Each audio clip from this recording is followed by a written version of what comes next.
guys. Today I will recite some poems for you, okay? The basic principles of the world combine to produce some sort of perfection nobody really understands. And you, absent in the flesh, really understands. I want you to know you are complete. Let no one judge you. Nobody really understands the vicinity of the earth before our very eyes, a shadow of things to come. We'll feed them random mutations of the world. It won't be long now. There is no basic earth. Before the earth understands, I want you to know mutations combine to produce some sort of nobody. A shadow of the world, random flesh, before our very absent eyes. You are nobody. And you know the mutations of the basic principles. It won't be long. It won't be complete. There is no perfection. Okay, that's the first poem. Okay, time for the second one. It's called The Great Wave. Yeah. The formless monster has summoned itself again. The evil claws of the white lava curl into Velcro hooks, eclipsing the sky before it can compose itself. Foamy particles spit from its tongue, unable to contain its random excitement. The battered boats and the mountains scuffle in vain, but it is too late. It was never early enough. Consumed by the wrath of the waves, digested by the gluttonous ocean until we all become part of it. As the water displaces the blood in my veins, I quietly wonder if there exists a hell without fire. Yeah, okay. Okay, time for the last poem, okay? A touchy story. Each of my fingers is special in its own way.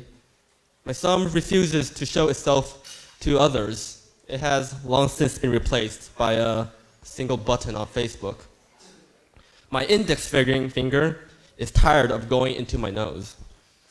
My middle finger flips out to anyone who dares to disturb me.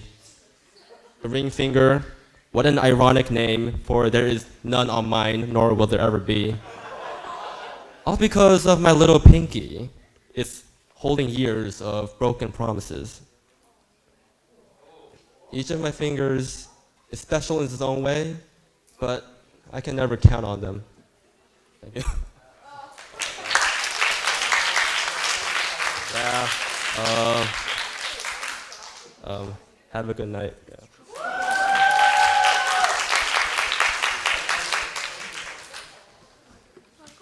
All right, you guys probably didn't expect to see me here, so I'll just make it real quick.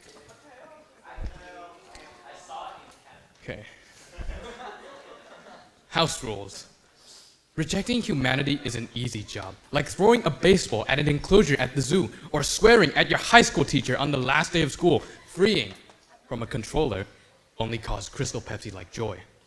Wonders and imagination deceive you. The surface blindfolded your structure's routes to life. Oh, time is just an illusion. There's too much that I could not waste. I'll simply float off.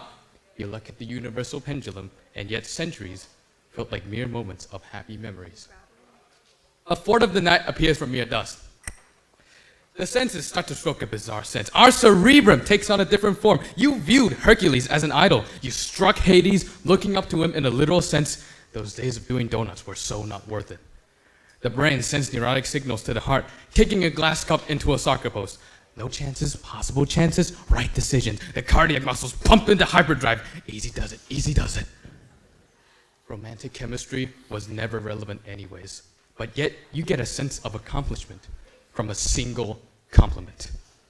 You always have that feeling when you snort down 10 pounds of coke. It shines. Sometimes it's a little crazy to think about what dogs can do without a leash. Is it better? Tell that to house rules. All right, the last poem of the day. Right. This is a poem about an African beetle. Surprise, surprise. Woo. Living in the shadows of a legend. Machina torcata ugandanesis. Melancholy is only an image, presenting what desire aims for. They say I'm the lesser. Body of olive, yet there's a crimson stash of rage within me. They say I'm a cheap knockoff. My fans adore me with a sense of subterfuge and honest lies. They say size doesn't matter. Why? Why does he get to be Hamilton? I'm just Aaron Burr. The tears of an African jewel don't even matter.